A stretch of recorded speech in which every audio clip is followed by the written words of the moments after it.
ጉብኝቱ የተደረገው ፕሬዝዳንት ማክሮን ወደ አዲስ አበባ መጥተው በኢትዮጵያ ጉብኝት ባደረጉ በጥቂት ወራት ውስጥ ነው።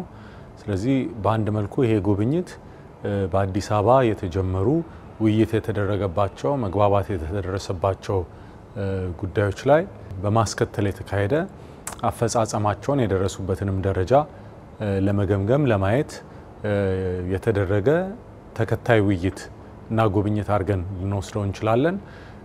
በዚህ ውይይት በኢትዮጵያና በፈረንሳይ መካከል ያለው የሁለትዮሽ ግንኙነት በተለይም በኢኮኖሚው ዘርፍ ያለ ትብብር ኢንቨስትመንትን እንዴት ማሳደግ እንደሚቻል ቀደም ብሎ በተደረሰበት መግባባት መሰረት ያለንበትን ደረጃ ለማየት ያስቻለ ውይይት ነበረ።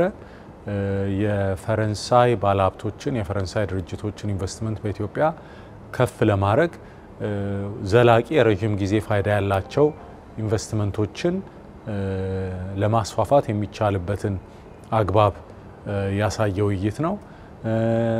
በአጠቃላይ የኢኮኖሚ ትብብርና ትስስር ምን መምሰል እንዳለበት ጥሩ የሐሳብ ልውውጥ የተደረገበት ነው።